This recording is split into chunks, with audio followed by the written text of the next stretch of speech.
ባራክ ከዘይነብ ጋር ተናንቃለች። ዘይነብን ከሰራት ህይወት ካላስወገደች በስተቀር እሷ ወደ ቤት እንደማትመለስና ድጋሚ ልጆቿንም ማግኘት እንደማትችል ነው እየታወቃት ያለው። ስለዚህ የዘይነብን ቤተሰቦች በመበቀልም ዘይነብን በማበሳጨት እየተጠመደች ነበረ።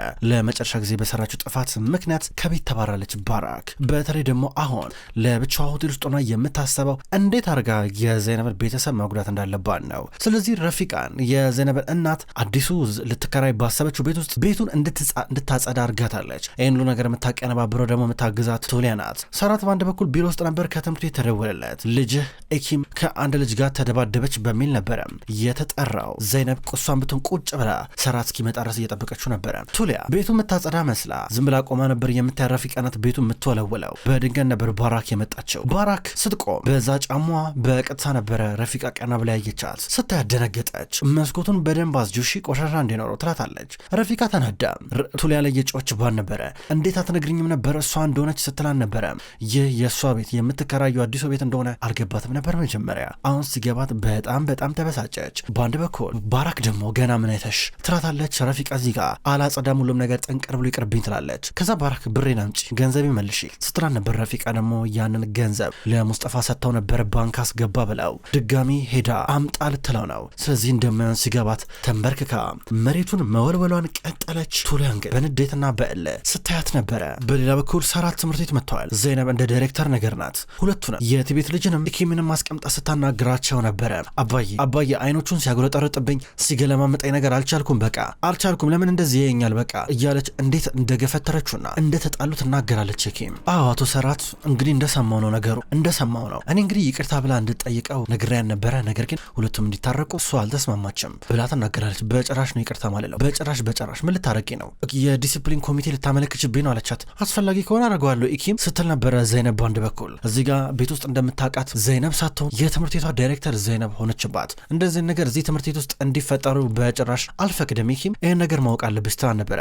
ኢኪም ተናዳ ዘይነብን ትመለከታታለች። እልውስ ገብታለች። ዘይነብ ታውቂያለሽ ልጆቼ ያሉበት ሁኔታ አይደል እንዴ እያለን ነበረ። ኧረ እንግዲህ መምህር ዘይነብ ብለህ ጥራኝ፣ ስራ ቦታ ነው ያለ ነው፣ ትምህርት ቤት ነው ያለ ነው፣ ቤት አይደለም አለችው። ሰራት ተናዶ እያያን ነበር። ጥሩሽ ኔሻ እንዲወተን ነውራ ብሎ ዘይነብን ጠየቃት። ዘይነብ መጣኝ ብላ ከተቀመጠችበት ተነሳች። ምንድነው ሀሳብሽ ብሎ የጠየቃት ድንገት ቲቤት እየመጣ ነበረ። ቲቤትን ሲያዩ ሰራት ይበሳጫል። ምን ልታረግ አንተ እዚህ መጣ ሲለው ሰራት ተረጋጋን ነኝ የጠራሁት ብላ ዘይነብ ትናገራለች። ለምን መጣ አንተ ሲለው ነበረ። እኔ እንግዲህ በሰለጠነ መንገድ አንተ ማውራት ስለማልችል እሷን ላወራ ነው የመጣሁት እያለ ቲቤት ይናገራል። ሰራት ትምህርት ቤት ላይ ነው፣ እባክህ ተረጋጋ ነው የሚሻለ አለችው። ለምን ጠራሹ ይላታል። አሁን እኔ ነኝ የጠራሁት፣ ምክንያቱም እንደ አንድ ሳይኮሎጂስት እንደ አንድ ስለ ልቦና አማካሪ የአክሴልን ቤተሰብን ማናገር እፈልጋለሁ። እሱ ደግሞ አባቱን አቶ ቲቤትን ማናገር ነበረብኝ አለች። አዎ እንግዲህ ያለ ጠብ በሰለጠነ መንገድ ማናገር የምትችል ከሆነ እሱንም ሲነበር ባካፍን ዝጋ እያለ ሰራት ይናገራል። ሰራት እባክህ ዝም በል አቶ ቲቤት ምንድነው? እንዴት አሁን ትመጣለህ? እኔ እኮ የቀጠርኩ ሰዓት እኮ ሌላ እኮ ነበረ፣ ፈጥነ መጣ አለችው። ሰራትን ደግሞ ዞር ብላ ስሜትን መቆጣጠር ማችል ከሆነ ከዚህ ሄድ አለችው። ሰራት ተናዶ ሄደ። ከዛ ቲቤት ጥሩ አርገሻል እያለ ነበረ። በልጄ ጉዳይ ላናግርሽ እፈልጋለሁ ብላት ወደ ውስጥ ገባ። ከሳተቶች በኋላ ማታ ላይ ዘይነብና ሰራት እየተጨቃጨቁ ነበረ። እንዴት ትጣሪዋለሽ እያላን ነበረ። እንዴ የልጁ አባትም እኮ እሱ እኮ ነው፣ ምን ሆነሃል አንተ? እንዴት ነው ታዲያ እሱም አላናግረው? ልጁ እኮ አባት አለው እያለችው ነበር። በዚህ ምክንያት ትንሽ ተነታረኩ። በድንገት ስልክ ተደወለለት ሰራት። ከዛ ባራክ እቤት የተከራየችው ደግሞ ከነ ዘይነብ ቤት አጠገብ ነው የሚል ነበር የተነገረው። ደነገጠ። በጭራሽ ባራክ እንዴት ታረጋለች ብሎ ገምቶ ያቅም ነበረ። ዘይነብን ብትሆን አጠገቡ ነበረች። ተደወለላት። ኢብሩ ነበረች የደወለችላት። ሄለው ዘይነብ፣ ኧረ ባራክ እኮ ከኛ ቤት ቀጥሎ እኮ ቤት ተከራየች እኮ እቺ ሴትዮ። ቆይ ምንድነው የምትፈልገው ከኛ? ምንድነው ምን አርጎ ነው የምትለን ስትራ ነበር። ምን እንዴት ሆኖ ስላለች ዘይነብ በአንድ በኩል ደንግጣ ይኸውልሽ፣ ከዛም በኋላ ኧረ የሚብሳውን ነገር ልንገርሽ፣ ከቶላይ ጋር አንድ ላይ የሆኑና እማዬ ቤቱን ተንበርክካ እንድታጸዳ እኮ አረገቻት እኮ አረች። ማፈሪያ ናት ዘይነብ ስትራ ነበር። ሸለመጥማጥ ናት ትላታለች። የምርሽን ነው ምን እያልሽ ነለሽ?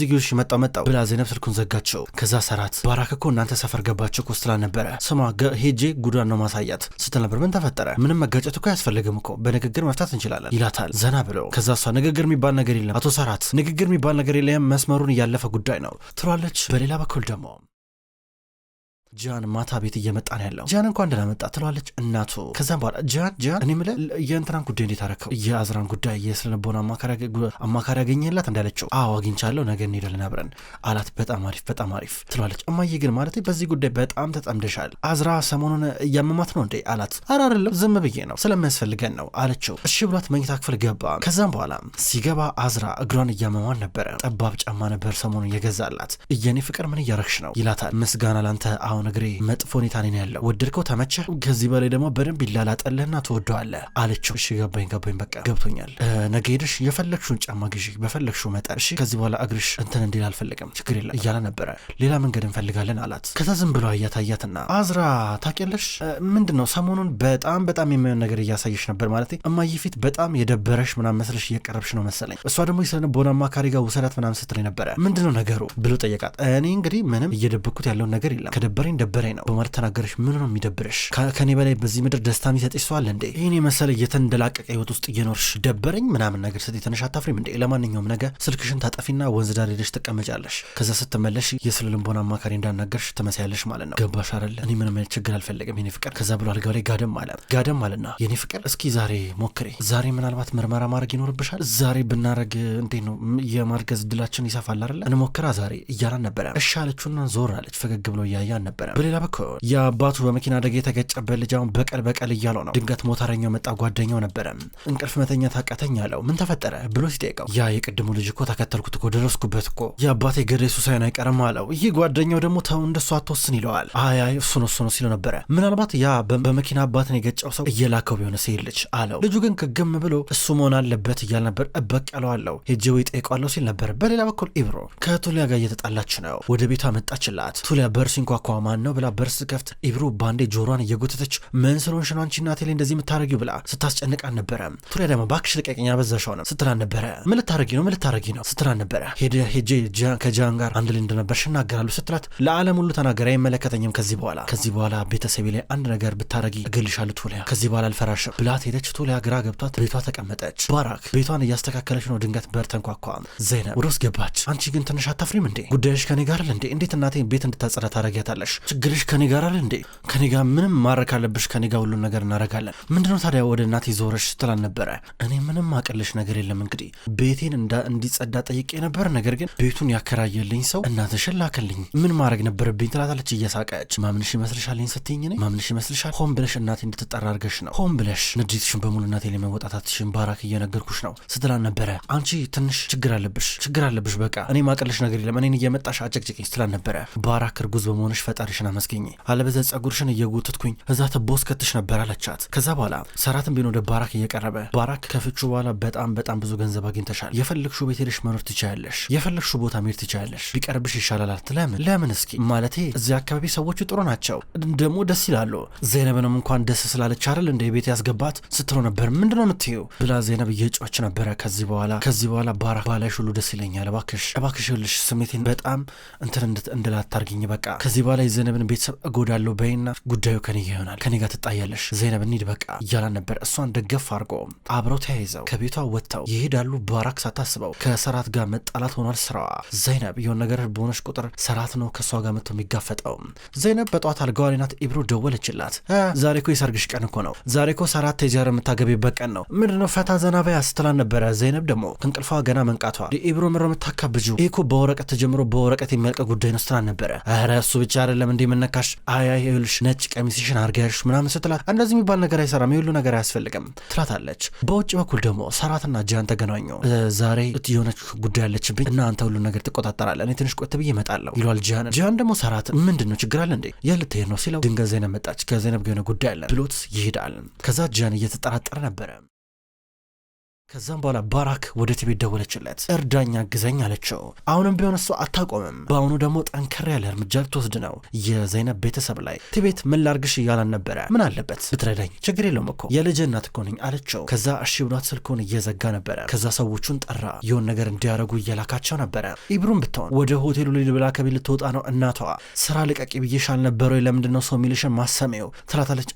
እማዬ ይህ የሱፐር ማርኬቱ ስራ በጣም ከባድ ነው፣ እንኳን እዛ ገብቼ ልስራ ይቀርና ለመቀጠር ራሱ በጣም ከባድ ነው። እባክሽ ከጃን ጋር ደግሞ ተለያይተናል፣ ምንም ከሱ ጋር የሚያጋጥመኝ ነገር የለም፣ በቃ ምንም ከሱ ጋር አያገናኘኝም ብላት እናቷን አሳምናት ትወጣለች። ብዙ ገንዘብ ነው ማገኝበት፣ እሱ ስራ ይሻለኛል ብላ አሳምናት ወጣች። በአንድ በኩል አባታቸው ደግሞ እንደተለመደው ስራውን ሊሰራ ከቤት እየወጣ ነበረ። ዘይነብ ቀደም ብላ ወደ ካድር ጋር ሄደች። ቃል እየገባችላን ነበረ ከተወሰኑ ቀናቶች በኋላ እንደምትወስዳትና ካድርና ዘይነብ አብረው እንደሚሆኑ እየነገረቻት ነው። እግረ መንገዷንም አሻንጉሊቷን ልሰጣት ነበር የሄደችው። በአንድ በኩል ሰራት ከጃን ጋር እየወራ ነው ሆቴል ቁጭ ብሎ ስለ ዛሬው ሰርግ። ጃን ምስክር ትሆንልኛለህ ብሎ ጠይቆን ነበር። እሺ ብሎታል። ምን እንደው ከባራክ ጋር ራሱ ውስጥ ገባ እኮ ምስክር እኮ ነበርኩኝ ችግር የለም እያሉ ነበረ። ታውቃለህ ይህ ግለሷ በጣም ከባድ ነው። በዚህ መንገድ ጋብቻ መፈጸም ማለቴ ማትወድ ከሆነ በጣም ነው የምትጎዳው። ምልህ ስሟን ምናምን ነገር እንትን ሊልባት ይችላል። የምትወድ ከሆነ ደግሞ ምናልባት በመጋባታችሁ ደስተኛ ልትሆን ትችላለች። ብቻ ለካድር ይህ እንደ መድኃኒት ነው። ነገር ግን እሷን በጊዜ ሂደት የሆን ነገር እንዳያረጋት ያስፈራል። ብቻ እናንተ ታውቃላችሁ እያሉ ነበረ።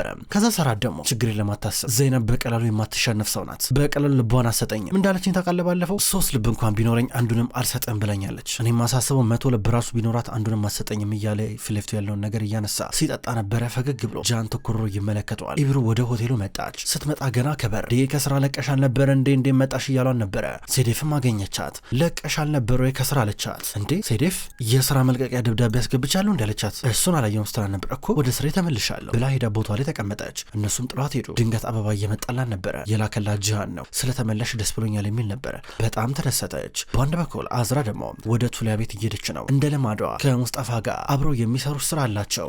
ገና ቱሊያ መልካም ጊዜ ብላ ልትወጣ ስትል አዝራ በስልክሽን አምጪ እንደባለፈው ፎቶ አንስተሽ አታስፈራሪኝም ብላ ተቀበለቻት። ከዛ ሙስጣፋ ደግሞ የሆነ ጁስ ገዝቶላ ነበር የመጣው። እንደምትወጁ ተስፋ አረጋለሁ ሲላት በጣም እንደምትወደው ነገረችው። እሱን ተቀምጠው መስራት ጀመሩ። በሌላ በኩል ጃን ምግብ እየበላ ነው። ድንገት ሴዴፍ መጣች። መቀመጥ ይችላሉ ብላ አስፈቅዳ ተቀመጠች። ሴዴፍ ባለፈው ጃን ከሚገርም የመኪና አደጋ ባራክ ልትገጫት ብሎ አድኗን ነበረ። ትንሽ ስሜቷ ሳይቀየር አልቀረም። ትንሽ ቀልድ በተናገረ ቁጥር ፈገግ ትልለታለች፣ ትስቃለች። አብረው ያወራሉ። ጃን የአንድ ወዳጄ ሰርጋለ ዛሬ እሱ ጋር ሄዳለው አላት። ከዛ የማን አለችው። ምን ነው ለማወቅ በጣም ፈለግሽ አላት። አረ ዝም ብዬ እያለችው ነበረ። ከዛም በኋላ መልካም ቀን ብሏት ጥለዋት ሄደ።